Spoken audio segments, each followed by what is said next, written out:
Di balik setiap perjalanan ada cerita. Di balik setiap cerita tersimpan makna. Selamat datang di podcast Narayama, Cerita dan Makna, tempat di mana kata dan rasa bertemu dan perjalanan hati dimulai. Kalau kemarin, saya udah ketemu sama Pak Wawan, salah satu driver bus di Narayama Trans. Kali ini kita ketemu sama direktur bus di Narayama Trans. Halo Pak Rakil. Halo Mbak. Boleh sebelum kita ngobrol-ngobrol lebih jauh, boleh diperkenalkan dulu dirinya? Ya, siap. Perkenalkan, nama saya Febrian Rakil Wibowo. Direktur di sini katanya. Tapi sebenarnya terlalu berat kalau kata direktur itu terlalu berat ya Mbak. Nggak apa-apa toh. Nggak apa-apa ya. Iya, kalau tempat tinggalnya di mana Pak? Alamat? Tempat tinggal saya alamat di Randu Dongkal aja Mbak. Dari Dongkal dekat ya berarti Dekat, ya kalau ya. ke sini ya. Udah punya istri anak? Alhamdulillah sudah. Alhamdulillah. Ya. Istri 2? Satu. Nggak mau nambah lagi? Belum. Kalau Bapak itu pekerjaan dari awal udah langsung di dunia tour travel atau sebelumnya ada pekerjaan lain gitu? Saya itu kalau anak-anak itu berarti mulai dari merangkak dulu Mbak.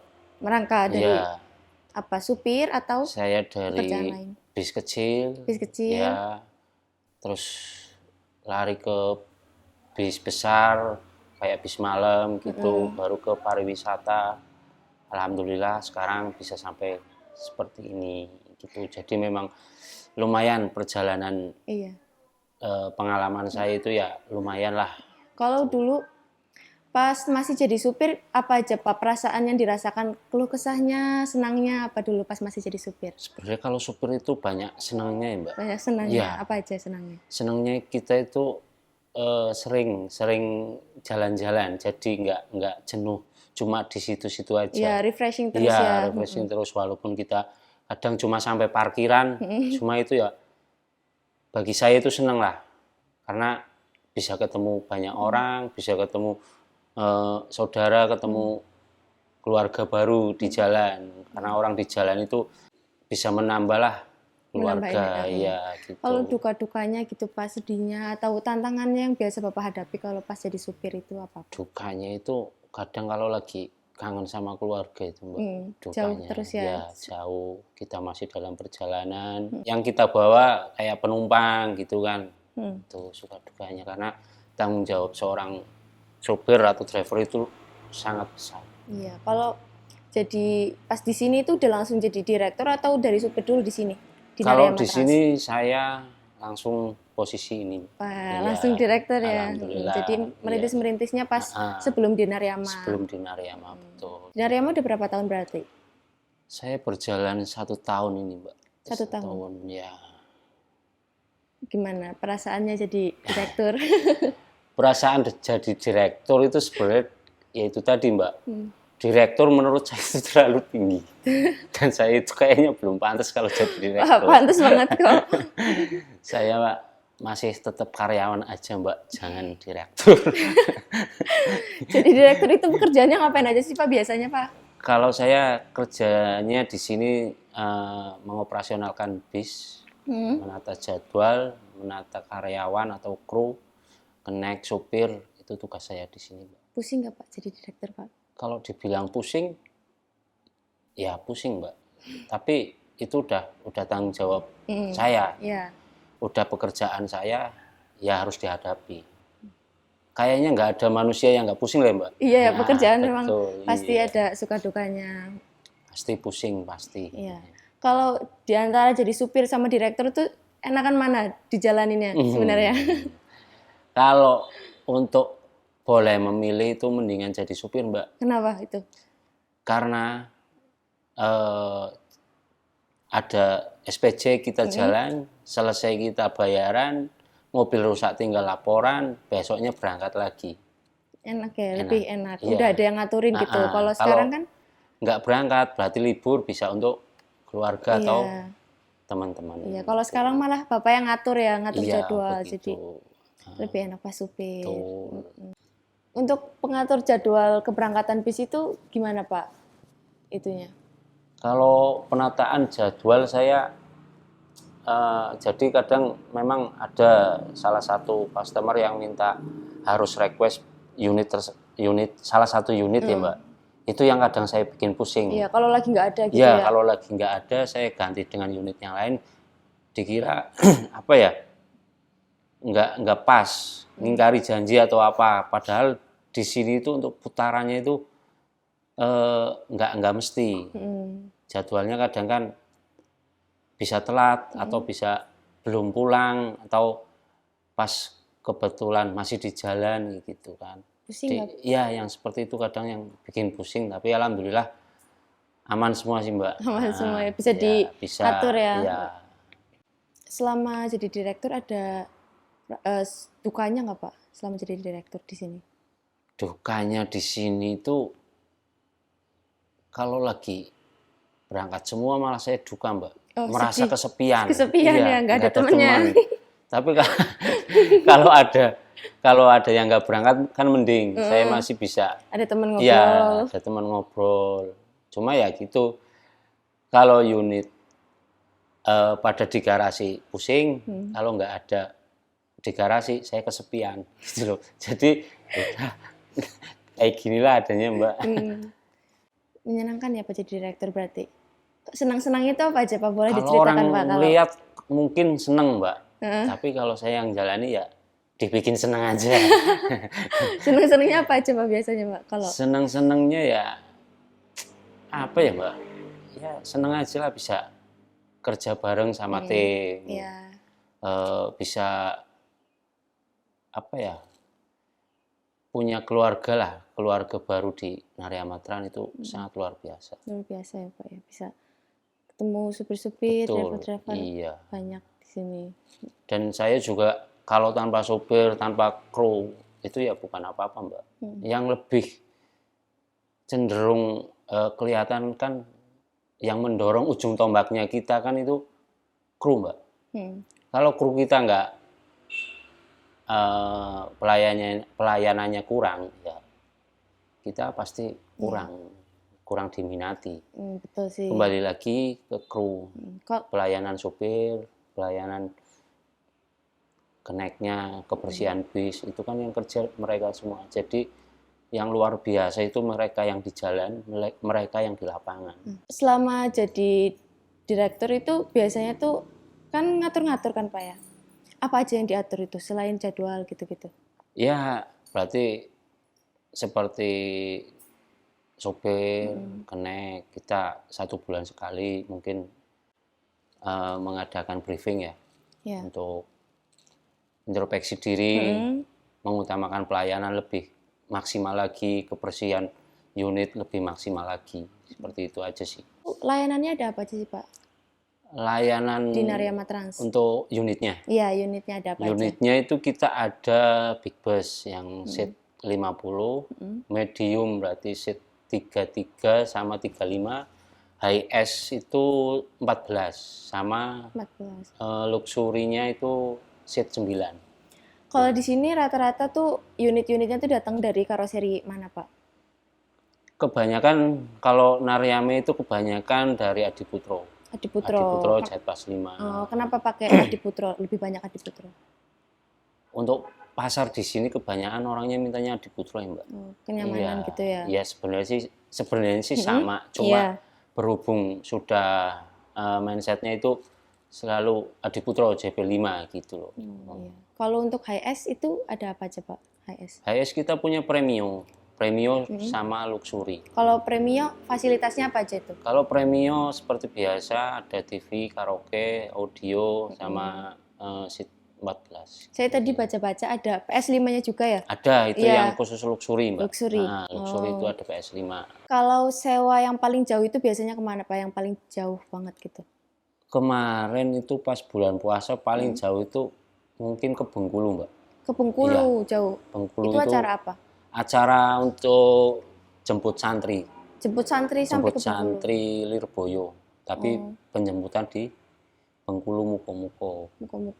Itu kalau pemulangan juga kita ngantar, nanti habis lebaran kita jemput lagi. Oh gitu, nanti jemput lagi. Udah biasa ke sana sih. Kalau paling dekat yang sekitar sini biasanya kemana? Kalau yang paling dekat malah lebih unik, Mbak. Kemana? Orang sini, anak-anak sini itu sekarang kalau sunat pengennya naik bis. Oh gitu, jadi pesen bis di sini. Iya, pesen bis. Itu sangat unik menurut saya. Jadi memang kalau dulu saya sunat kan pengennya apa ya? Cuma kepengen mainan ya. Iya. Tapi anak-anak sunat sekarang kepengennya naik bis. Naik bis. Yang ada basurinya. Iya, Itu pasti iya basuri harus. itu ya. Iya. Paling jarak antara 15 sampai 20 kilo dia kepengennya naik bis gitu. Pengennya naik bis. Iya, itu paling dekat loh. Jadi unik menurut saya. Iya. Ya karena bis-bis di Narema Trans kan bagus-bagus ya Iya, Pak. betul. Saya kemarin lihat-lihat ke belakang unit-unitnya. Apa aja Pak unitnya tuh boleh disebutin nama-namanya? Kalau unit kita big bus, untuk big bus itu kan sekarang sudah ada 10 unit. Medium itu 2 unit. Dari mulai 01 yang warna silver itu namanya Titanium Grey. Titanium Grey. Ya, kita kasih nama Titanium Grey. Dan untuk unit yang kedua yang warna kuning itu Yellow Ghost. Yellow Ghost. Yellow Ghost. Ketiga ada yang hijau yang kemarin punya Pak Wawan ya.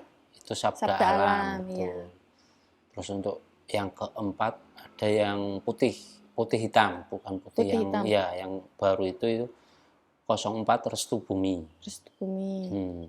Ada 05 yang warna pink, Lady Rose. Lady Rose. Nah, saya suka itu namanya, ya, Lady Rose. Ya. Terus yang 06 warna gold itu Gold Glory. Gold Glory. Gold Glory. Terus kita ada habis itu ada medium 07. 07 warna orange, Sichuan orange. Sichuan orange. Sichuan keren orange, namanya. Ya. Terus ada yang satu ini agak beda, Mbak. 08 ini beda dari yang lain. Bedanya itu bodinya. Bodinya. Iya, bodinya itu beda. Yang lain pakai Jet Pass 5, ini pakai SR3.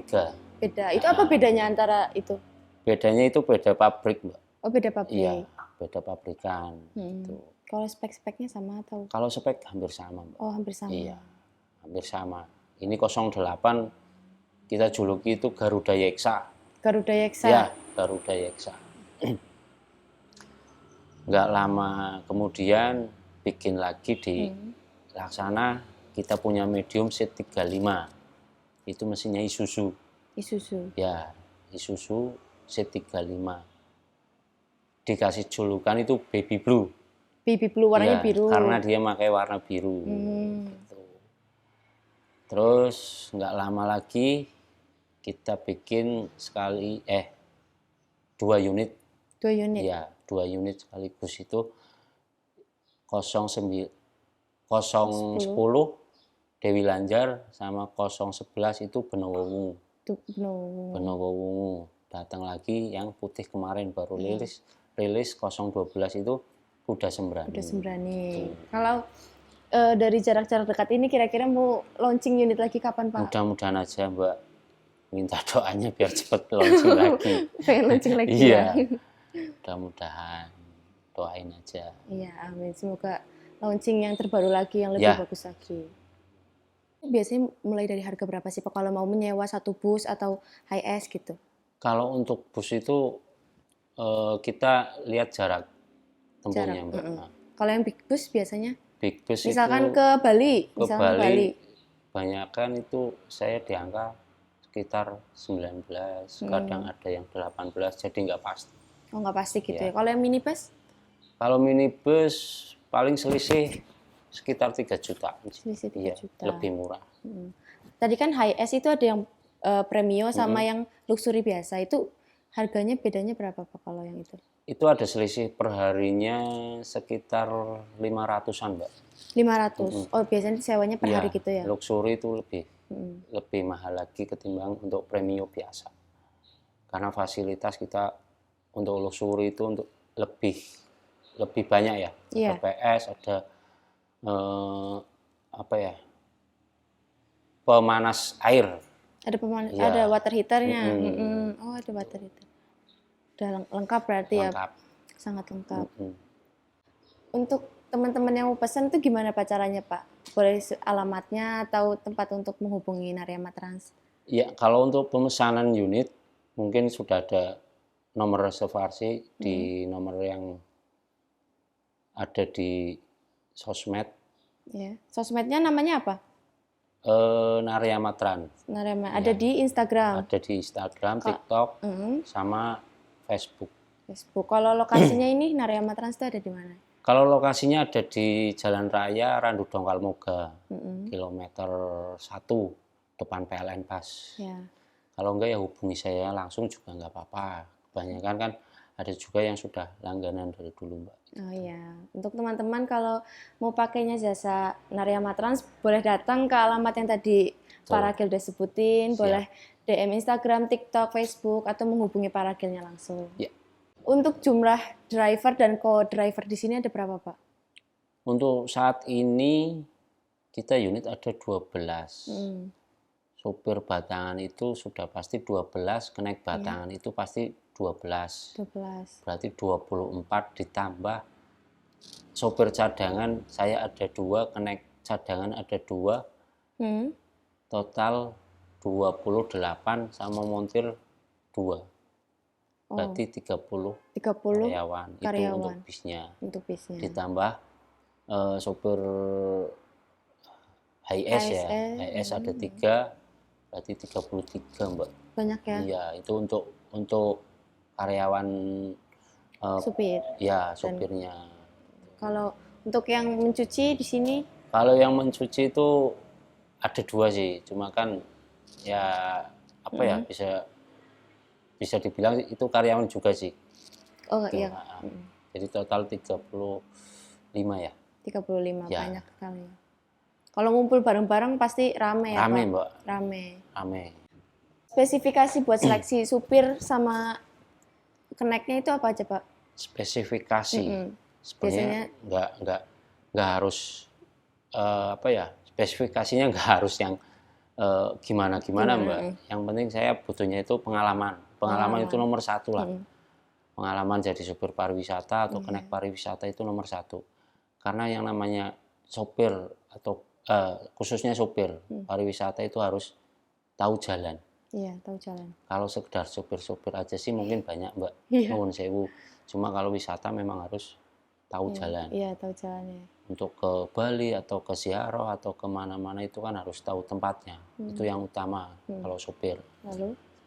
Kalau kenek, yang penting dia itu ada pengalaman minimal 1 tahun untuk di pariwisata.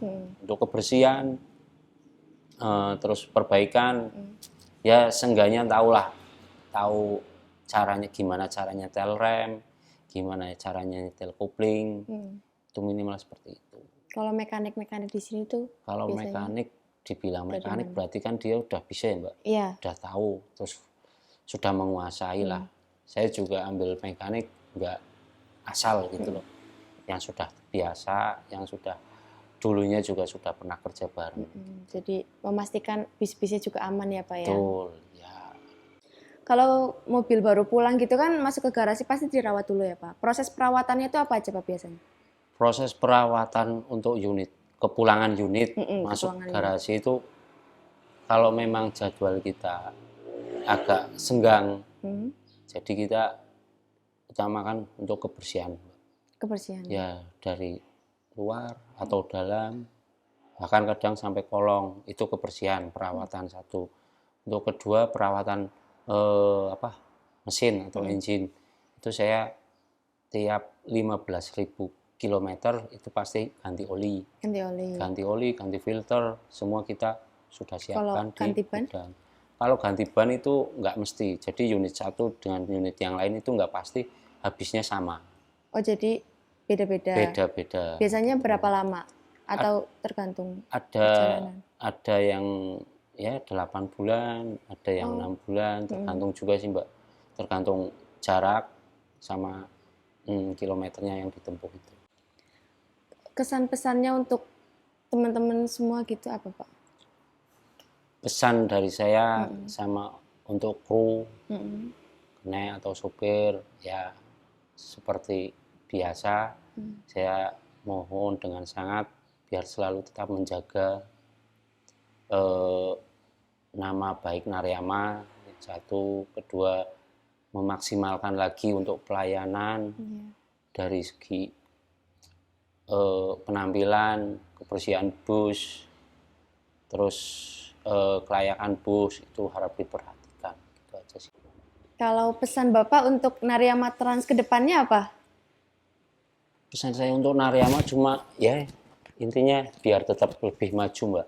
Karena seorang karyawan kepenginnya perusahaan yang diikuti ya maju.